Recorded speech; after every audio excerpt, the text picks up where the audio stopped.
Igual, esto va a estar grabado por si alguno no se puede conectar o tiene problemas de conexión y se le corta en algún momento. Entonces, empecemos. El tema de hoy es básicamente, ¿qué es el PBI? Ah, espera un momento, tengo que llamar.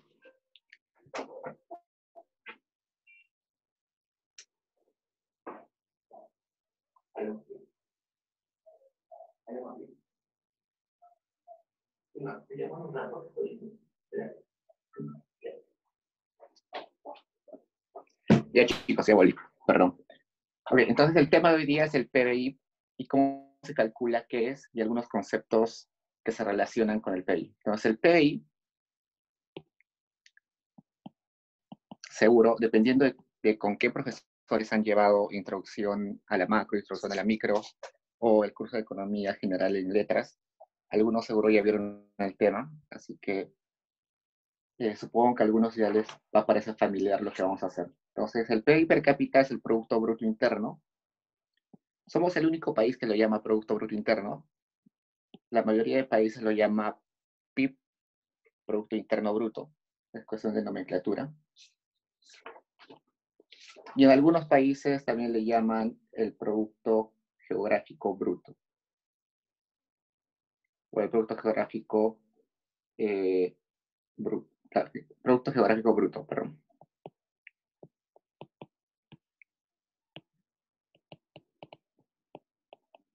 Entonces, el PBI es una forma de medir la actividad económica y es el valor de la producción final de bienes y servicios en un periodo dado.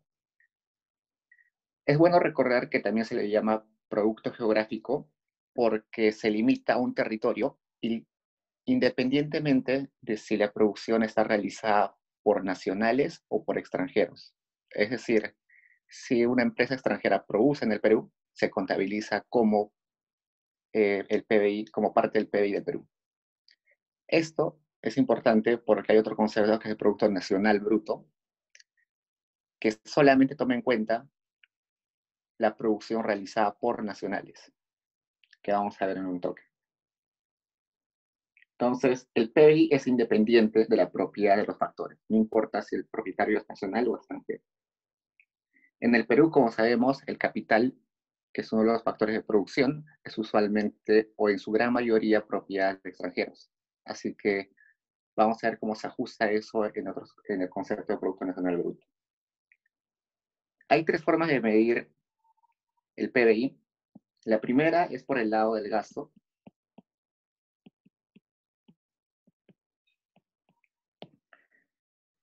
Y para este método nos preguntamos quién realiza el gasto. Entonces, el PBI, que también podemos llamarlo ingreso, está compuesto por el gasto de todos los agentes económicos. ¿Y qué tipo de agentes económicos hay en una economía? Los hogares, que consumen bienes finales,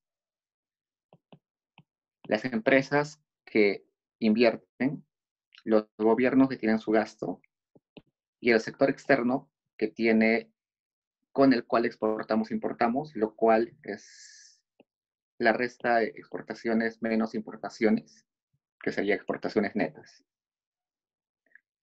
Revisemos cada uno de ellos. El C, que es el consumo de los hogares, y también incluye a las instituciones sin fines de lucro, se refiere al gasto en bienes finales que se consumen y se diferencia de las inversiones, porque las inversiones se guardan en el tiempo con el propósito de generar bienes en el futuro o de ser vendidos en el futuro. Entonces, la inversión también se puede gastar en bienes, pero son bienes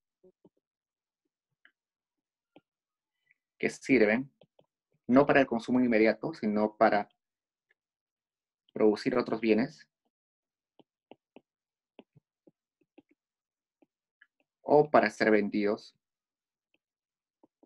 luego.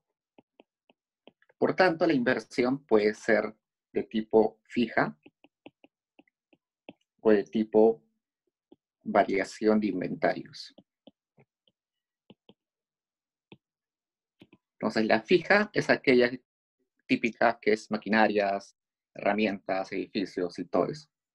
Mientras que variación de inventarios son, por ejemplo, todo el stock que tiene una fábrica para que esté lista para venderse en el futuro. Entonces, por ejemplo, para Díaz, todas sus plantas han sido producto de inversión fija, pero las zapatillas que tienen en el almacén para venderse en el futuro son variaciones de inventario.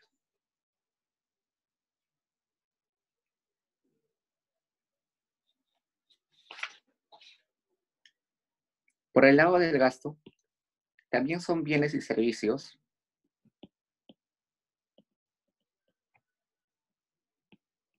de consumo final, pero que lo realiza el gobierno.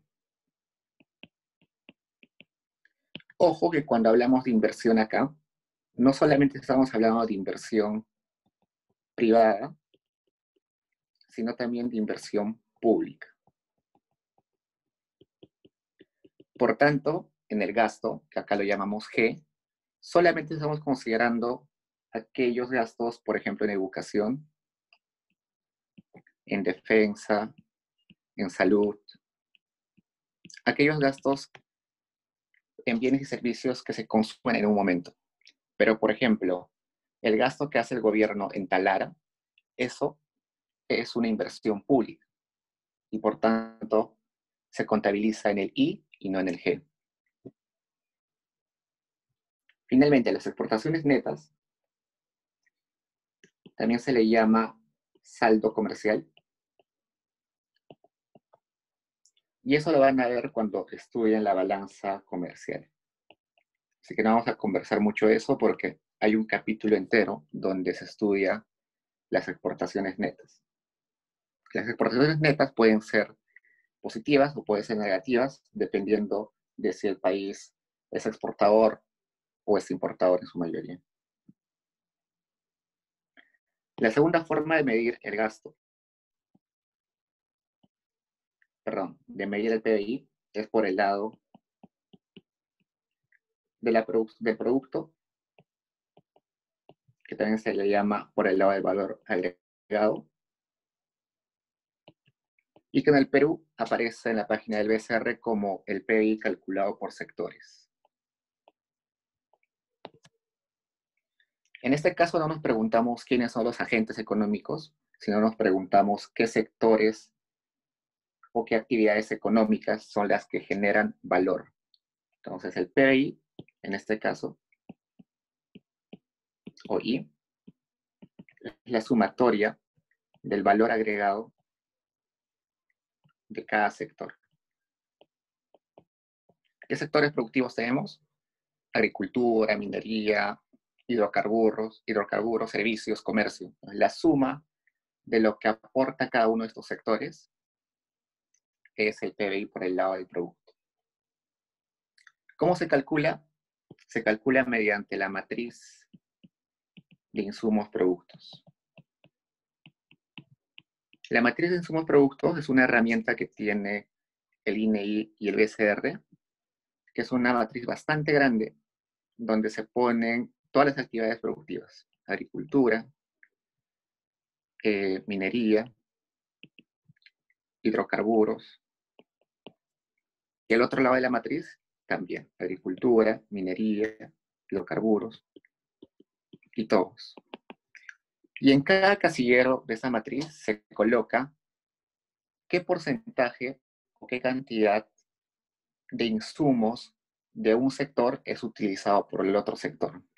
Por ejemplo, en este casillero nos dice qué cantidad de insumos utiliza la agricultura del sector hidrocarburos. En este casillero nos dice qué cantidad de insumos utiliza la minería de la agricultura. Entonces, esta matriz nos dice más o menos cómo se interrelacionan los sectores. ¿Qué insumos utiliza un sector de otro sector? Con eso se hace una estimación y se logra saber cuál es el valor agregado que aporta cada sector.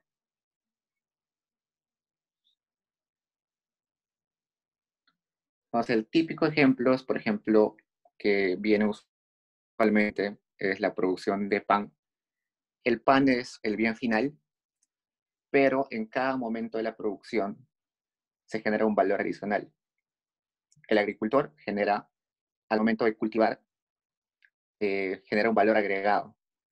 El que muele, el que tuesta y muele la harina para convertir, que tuesta y muele el trigo para convertirla en harina, genera un valor agregado. Entonces, todos los valores agregados al final van a sumar el precio total del bien. Y el último método para calcular el PBI es por el lado del ingreso. Y en este caso no nos preguntamos quiénes son los actores económicos que realizan el gasto, no nos preguntamos qué sector realiza el gasto, sino nos preguntamos quién es el dueño de los factores productivos.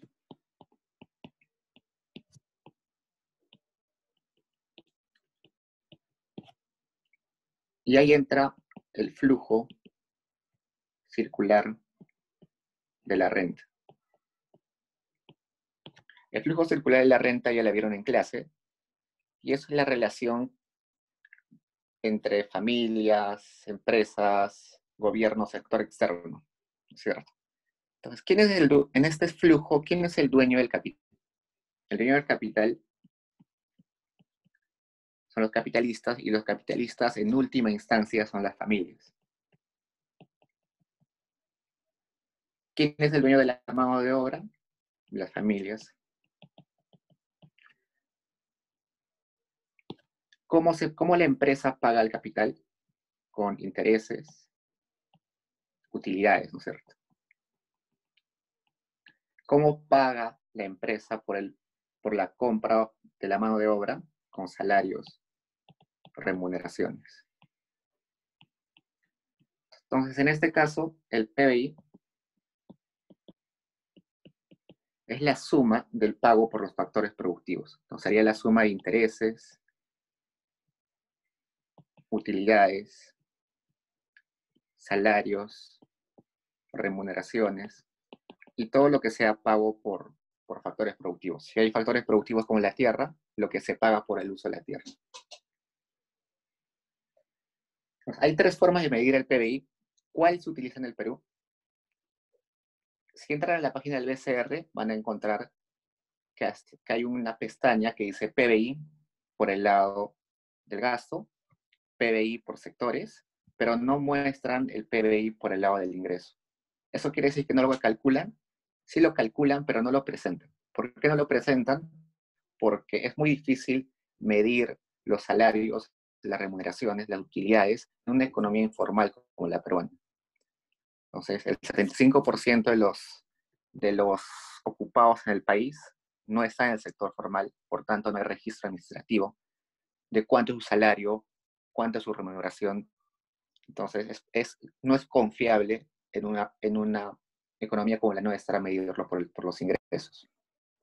Por tanto, el que más se utiliza en el Perú es el gasto, por el lado del gasto. ¿Por qué? Porque tenemos medidas confiables de cuánto es este G. Este G es simplemente un dato administrativo. El gobierno tiene una lista donde tiene todos los gastos, así que el gasto del gobierno se puede medir muy bien. Las exportaciones netas también se pueden medir muy bien porque todo pasa por aduanas, las exportaciones e importaciones. Hay contrabando, pero es marginal, no es tan grande. Entonces tenemos una medida confiable de exportaciones netas, una medida confiable de gasto de gobierno. Tenemos más o menos una medida confiable de inversión. Como dijimos, la inversión puede ser pública o privada. La inversión pública está bien medida porque tiene que estar registros del Estado. Y la inversión privada está relativamente bien medida, sobre todo en empresas grandes. En las pequeñas no. Así que es más o menos confiable, no tan exacta. Y las medidas para estimar el consumo de los hogares se hacen mediante encuestas, que por inferencia también tienen un cierto grado de confiabilidad. Entonces, tenemos la inversión, el consumo, el gasto, porcentajes netas, inversión, y Como 3 de las 4 son más o menos confiables, 2 son muy confiables, entonces es la mejor forma que en el contexto peruano tenemos para medir el PBI. También lo medimos por el lado de los sectores. También en la página del BCR está el PBI por sectores, que es la suma de, que bueno, luego lo vamos a ver en la P1, en el PDF de la P1. Pero en el lado de los sectores se hace siempre un ajuste. Evidentemente el PBI por sectores y el PBI por gasto tienen que ser iguales. No tendría sentido si calculamos ambos y nos salen cosas distintas. Debe salir algo exactamente igual con decimales y todo. Entonces, por tanto, cuando se presentan los datos de PBI por sectores, siempre se hace un ajuste que se llama errores y omisiones. Entonces, la medida que presenta con confiabilidad el BCR es este 1 por el gasto. También presenta el 2, pero lo ajusta para que sea igual al del gasto. Y el 3 lo estima, pero no lo presenta porque no es muy confiable.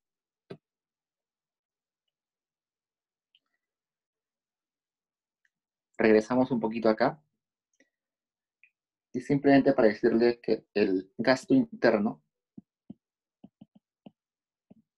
que vamos a denominar A es la suma del consumo más inversión más gasto. Es decir, solamente considerando la economía nacional. Lo digo porque en el APE nos piden calcular el gasto interno. El gasto interno A es el consumo más inversión más gasto.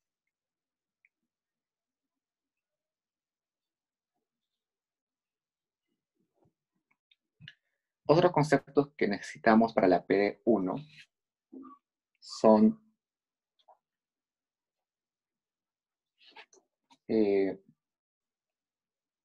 el Producto Nacional Bruto. El Producto Nacional Bruto es igual al PBI o PIB menos los factores, menos el pago por factores productivos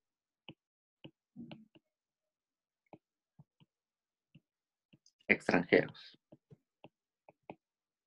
Entonces dijimos que el PBI era independiente de quién era el dueño de la producción. Pero en el caso del Producto Nacional Bruto, solamente queremos calcular la producción de los nacionales. Por tanto, tenemos que descontar al PBI lo que estamos pagando al exterior por sus factores productivos. Entonces, si hay una empresa extranjera que tiene sus fábricas en Perú, esas fábricas generan utilidades. Esas utilidades, que son el pago por el capital, van a salir del Perú para ser gastadas en una economía exterior y no ser gastadas en la economía doméstica peruana. Entonces, le restamos al PBI ese pago por utilidades. Pero si, por ejemplo, un peruano tiene una empresa en Estados Unidos y esa empresa en Estados Unidos le rinde utilidades, esa utilidad va a regresar a Perú para ser gastada en la economía peruana. Entonces, por tanto, ese F va a ser negativo y negativo con negativo se sumaría. Entonces, el Producto Nacional Bruto sería mayor al Producto Bruto Interno si es que los nacionales tendrían factores de producción como capital en el exterior y traerían esas utilidades al Perú. Lo que pasa en nuestro caso peruano es que la mayoría de capital es dueña de extranjeros y por tanto ese F es positivo y por tanto el PBI es usualmente mayor al PBI, al Producto Nacional Bruto. Y no solamente este pago por factores es por capital, sino también puede ser, por ejemplo, por trabajo. Si yo contrato hoy a un abogado norteamericano para un juicio, le pago acá en Perú, me hace el servicio acá en Perú, es parte del Producto Bruto Interno peruano, pero este abogado extranjero se va a llevar lo que le pagó en servicios y ya no va a ser parte del Producto Nacional Bruto peruano, porque está sacando su dinero para gastarlo en otra economía y no en la economía nacional.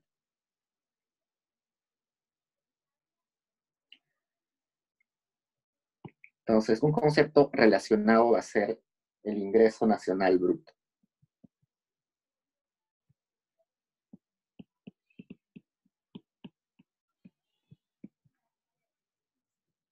El Producto Nacional, perdón, este es Producto Nacional Bruto.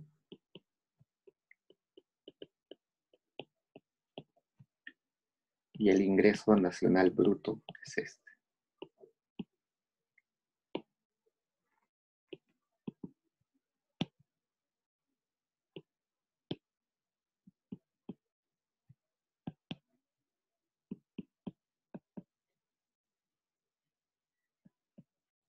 Ok. Entonces, el Producto Nacional Bruto es todo lo que producen los nacionales, tanto dentro del país como fuera del país, pero sucede que a eso se le puede sumar los efectos de términos de intercambio.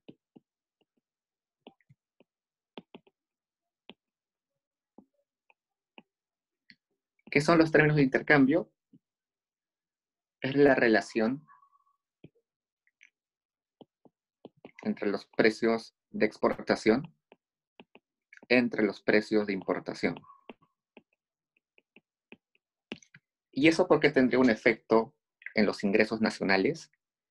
Porque resulta que cuando exportamos, nosotros recibimos dólares que nos pagan por exportar, y esos dólares, para meterlos en la economía nacional, los tenemos que transformar en soles. Por otro lado, cuando importamos, estamos comprando bienes del exterior, y para comprar bienes del exterior, tenemos que comprar dólares para pagar en dólares. Entonces, esa transformación de soles y de dólares a soles en los procesos de importar y exportar, no se hacen siempre al mismo tipo de cambio. Es decir, un exportador hoy exporta eh, $1.000.000 a un tipo de cambio 3.2 y mañana un importador importa $1.000.000 para un tipo de cambio quizás mucho más elevado, 3.5. Entonces, en ese comprar y vender dólares, los nacionales nos podemos ver afectados positiva o negativamente. Entonces, el ingreso que podemos gastar es esa producción más ese posible costo o ese posible beneficio por el precio del tipo de cambio.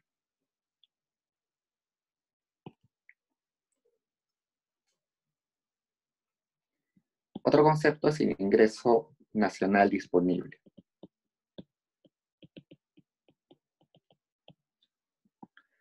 Tenemos el ingreso nacional bruto, que ya lo definimos como la suma del Producto Nacional Bruto más el efecto de términos de intercambio, pero el ingreso nacional disponible, que también sería el ingreso nacional neto,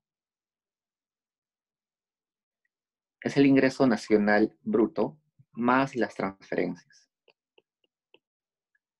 Entonces, lo que nos dice el ingreso nacional disponible es de lo que tenemos, cuánto podemos gastar.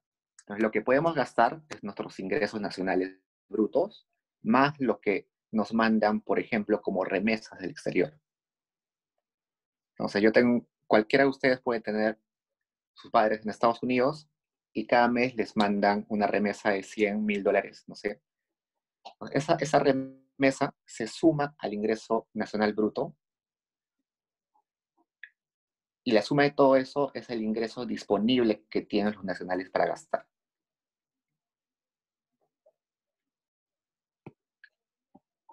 Luego,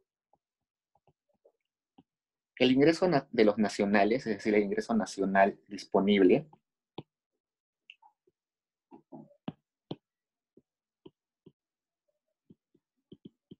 no va a ser gastado en su totalidad en el mercado nacional. Es decir, todos los nacionales tienen en total un ingreso nacional disponible, pero van a gastar parte de eso en la economía local y parte de eso lo van a gastar en la economía exterior. Por ejemplo, van a importar laptops de Estados Unidos, pero también van a consumir productos nacionales como los alimentos.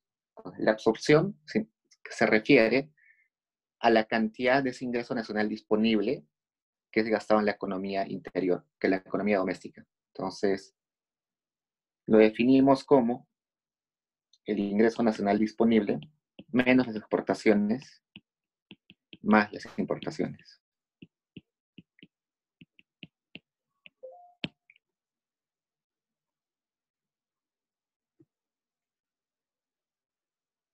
Cerrando estos conceptos relacionados al PBI, al Producto Nacional Bruto, los ingresos, los agentes de la economía también ahorran. Entonces, podemos definir el ahorro privado como la suma del ahorro de todos los agentes, de todas las familias, de todas las familias. Entonces, el ahorro, que se define como S de SAVE, P de privado, como la diferencia entre todos los ingresos de las familias menos todo el gasto de las familias. ¿Cuáles son los ingresos de las familias? El Y, que es el PBI, más las transferencias del Estado, por ejemplo, Caliwarma, Pensión 65, los bonos que está dando ahorita el Estado por la emergencia del COVID-19, son transferencias del Estado, menos los impuestos, taxes, eso es un gasto para las familias, tienen que pagar impuestos al Estado, y además hay que pagar esos factores productivos del exterior. Como dije, si yo tengo que contratar un abogado exterior, tengo que, eso se llama un pago de factores productivos al exterior, que ya lo definimos como F. Pero además las familias también consumen, y ese consumo, como ya lo definimos, es C. Entonces el ahorro privado es PBI más transferencias del Estado, menos impuestos, menos el pago por factores productivos exteriores y menos el consumo. Pero también el gobierno tiene un ahorro que vamos a definir como SG, gasto del gobierno. Y bajo el mismo concepto es la diferencia de ingresos contra gastos. Entonces, los ingresos del gobierno son básicamente impuestos, taxes, y sus gastos son básicamente el gasto en gobierno y las transferencias que hizo a las familias. Este es ahorro del gobierno.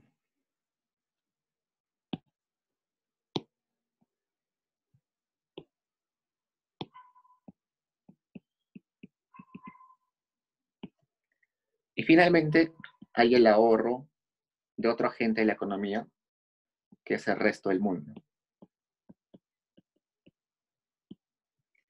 que también se puede definir como el déficit de cuenta corriente. Entonces, si en la dirigilla ustedes encuentran que el ahorro del resto del mundo es positivo, decimos que hay un déficit de cuenta corriente. Si encontramos que hay un ahorro del resto del gobierno negativo, decimos que hay un superávit de cuenta corriente.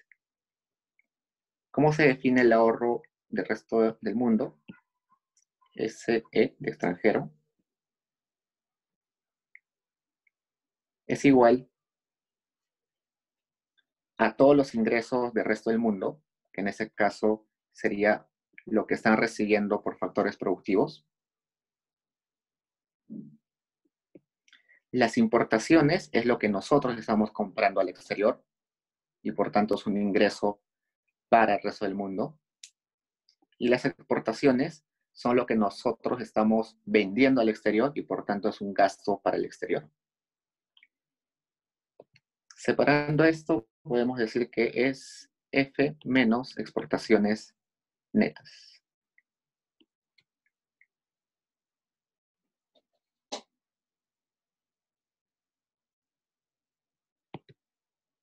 Y finalmente, el ahorro nacional es simplemente la suma de los ahorros de los agentes peruanos, que en este caso es el privado, más el gobierno.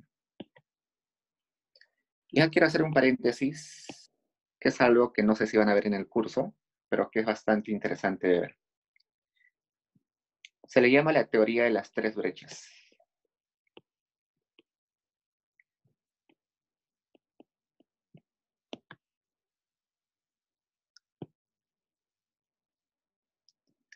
Tenemos ahorro del gobierno, ahorro privado y ahorro del exterior.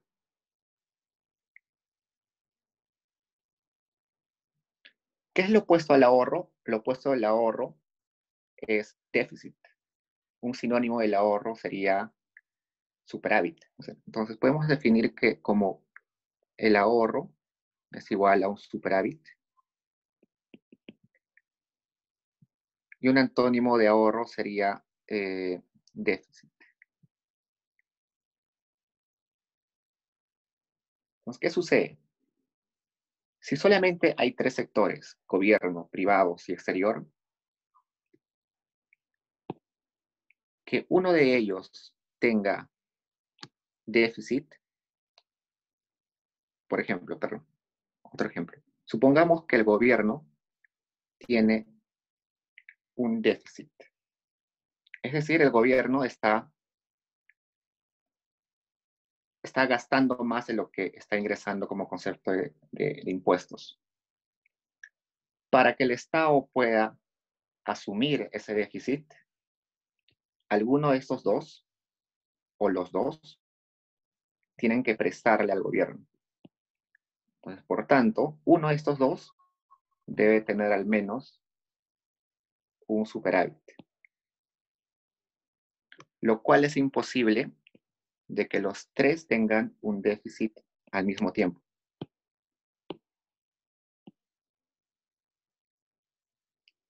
Este escenario en que los tres tienen déficit es imposible porque los déficits tienen que ser asumidos o tienen que ser, tienen que ser asumidos por el préstamo de otros de los actores.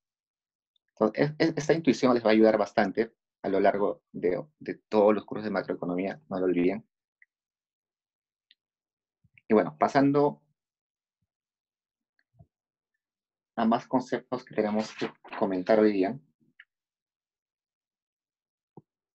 tenemos que hablar sobre los valores reales versus los valores nominales.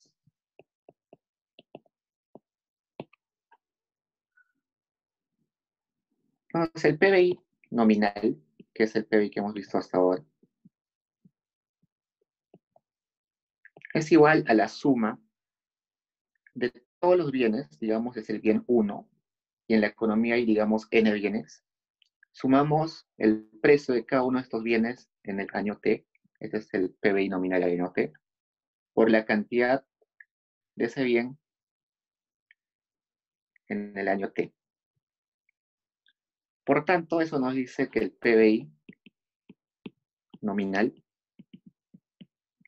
está en función de los precios y las cantidades.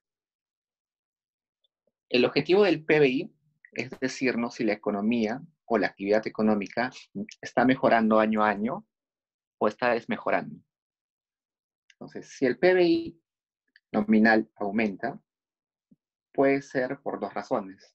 Una, porque está aumentando los precios, y el otro porque está aumentando las cantidades.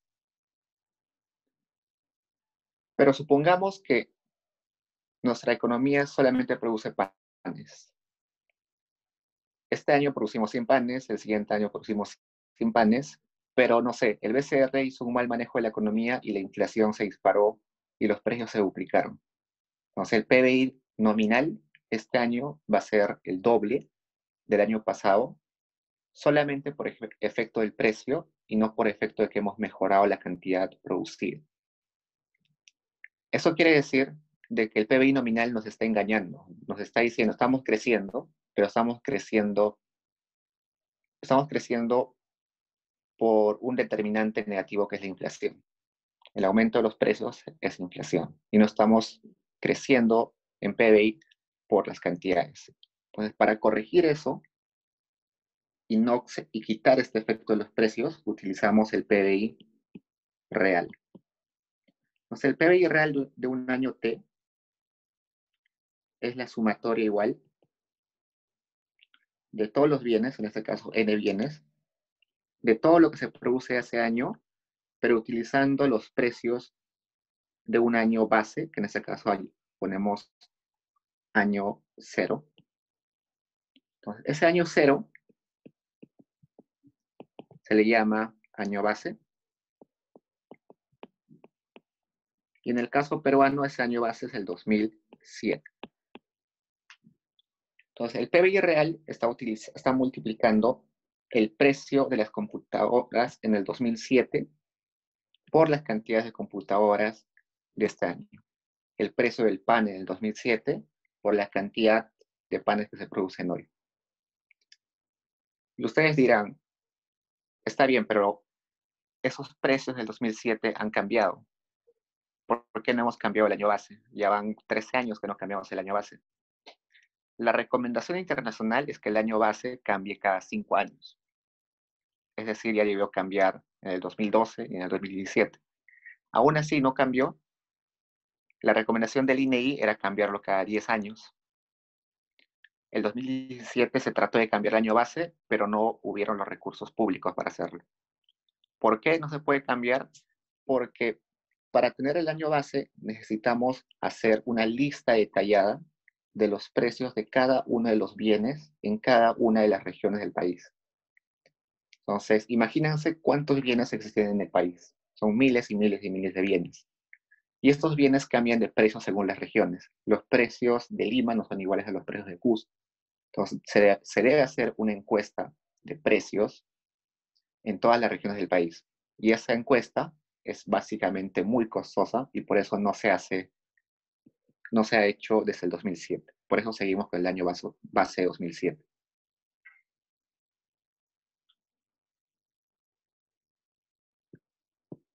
Entonces, podemos hacer una relación entre PBI real, o nominal en este caso, y PBI real.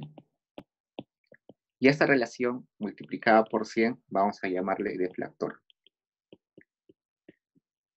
implícito, que es un índice de precios.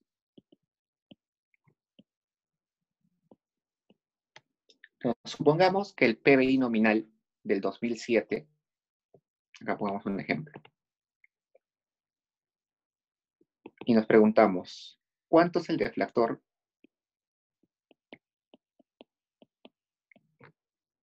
del 2007?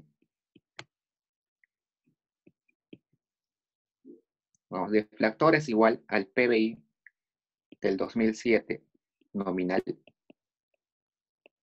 entre el PBI del 2007 real. Pero sabemos que, y eso por 100, pero sabemos que el PBI del 2007 real está utilizando los precios del 2007. Entonces no va a haber diferencias entre el PBI nominal y el PBI real. Entonces se cancelan estos, es 1 y por 100. Esto quiere decir que el deflactor para el año base va a ser 100. Si decimos que en el 2008, un año posterior a este, el deflactor es 101, decimos que la inflación ha sido 1%. Si para el año posterior, 2008, el deflactor nos sale 99, quiere decir que la inflación ha sido menos 1%. Entonces, la inflación calculada por el deflactor es igual a la variación porcentual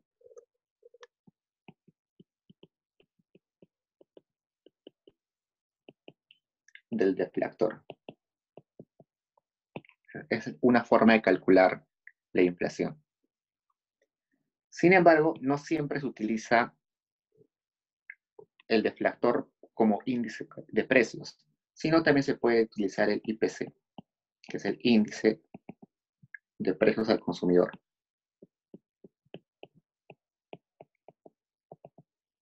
En este caso, también utiliza los precios, pero solamente una canasta de consumo. En ese mismo año 2007, que es el año base, no solamente se preguntó los precios de todos los bienes, sino también se preguntó a las familias qué porcentaje de sus ingresos gastaban en cada uno de los bienes.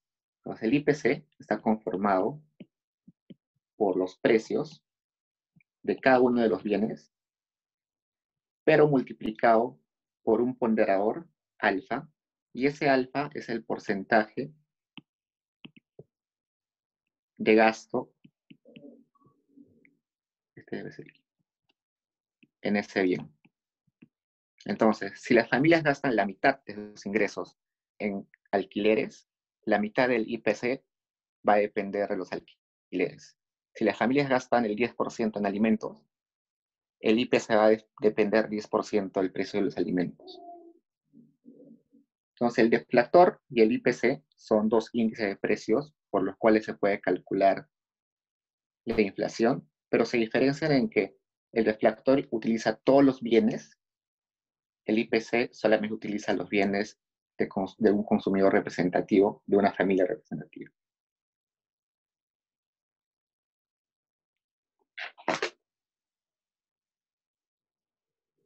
A ver, pero resulta que el IPC, si bien es cierto, es un buen indicador, sobreestima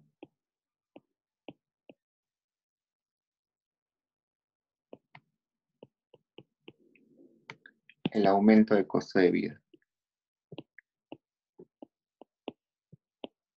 ¿Por qué?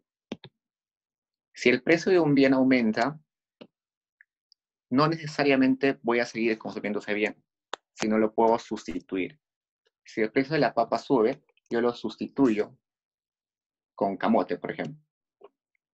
Ese efecto sustitución no está considerado en el IPC porque el IPC tiene estos ponderadores alfa constantes. Los ponderadores son del 2007 y no está considerando que es posible que al aumento de un precio, la composición de la canasta de la familia cambie. Entonces, ya no gasto 1% en papa, sino ahora gasto 0.5% de mis ingresos en papa.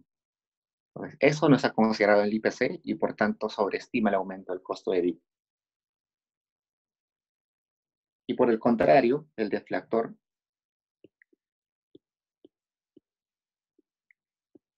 subestima el costo de vida.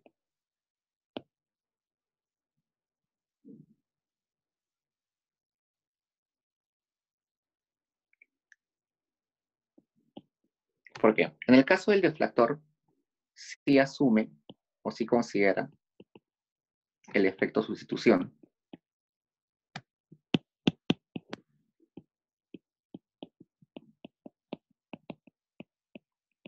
¿Por qué sí considera? Porque en el caso del deflactor implícito, sucedía de que dependía del nominal y del real. Y tanto el nominal como real cambian las cantidades de cada bien. Si cambian las cantidades de cada bien al cambiar los precios, lo que se está considerando, bueno, sobre todo acá, estás cambiando los precios, está cambiando las cantidades. Entonces cambia el precio de las papas, cambia la cantidad de lo que consumo en papas. Entonces está considerando que sí hay el efecto sustitución, pero al sustituir un bien, no necesariamente estoy teniendo la misma utilidad, porque estoy sustituyendo obligado por los precios y no por mis preferencias. Entonces, en el mismo ejemplo, sustituyo papa por camote, pero me gustan menos los camotes que las papas. Entonces, hay un efecto sobre el bienestar o la utilidad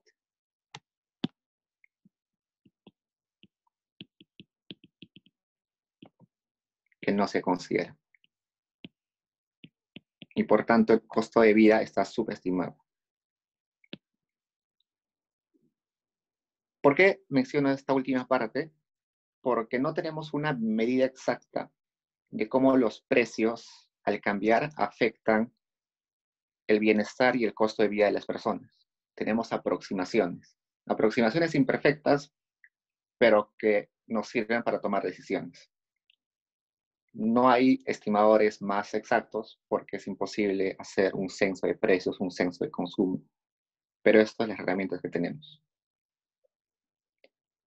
Con estos conceptos es posible resolver la práctica dirigida 1 y ya más tarde en una semana tiene el solucionario, pero intenten resolver porque si se dan cuenta hay un montón de fórmulas y conceptos traten no de memorizarlas, sino de eh, incorporarlas intuitivamente a su cabeza.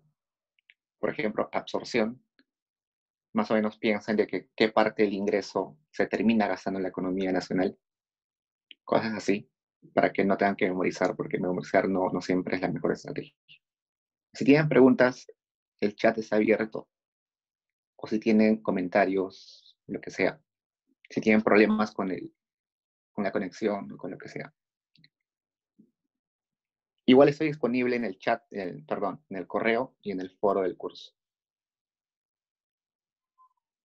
¿Preguntas? Profesor, Dime. profesor, una consulta. La clase la va a subir a Paideia. Sí, en la tarde lo estoy subiendo. Ah, No te ok. preocupes. Gracias.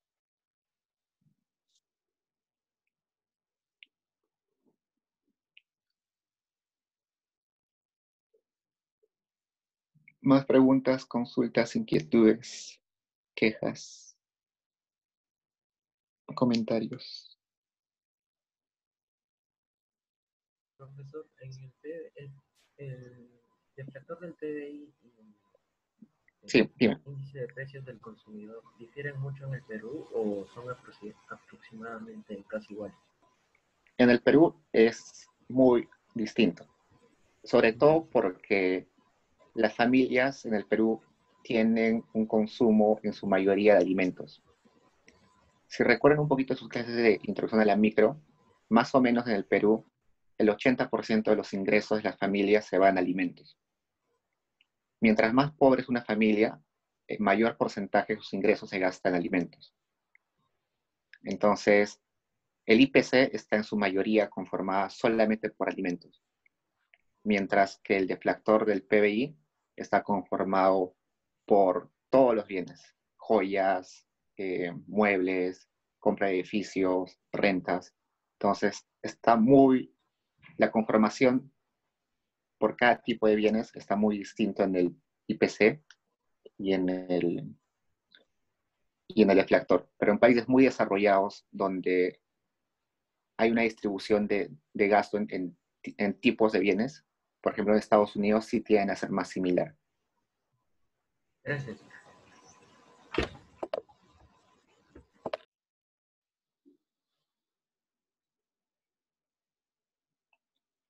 Si podríamos tener un grupo de WhatsApp. Ustedes son macro. Sí, sí, en los demás cursos también tenemos un grupo de WhatsApp. Bueno, supongo que tienen delegado. El delegado crea el grupo y si desean me pueden agregar, solo si desean.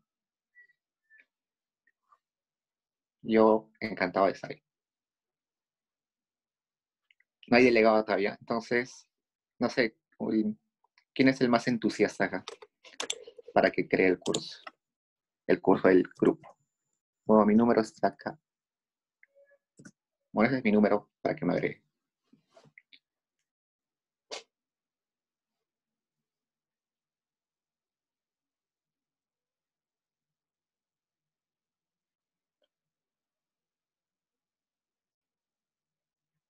Entonces, chicos, eso es todo por hoy. Suerte. Nos vemos la siguiente semana.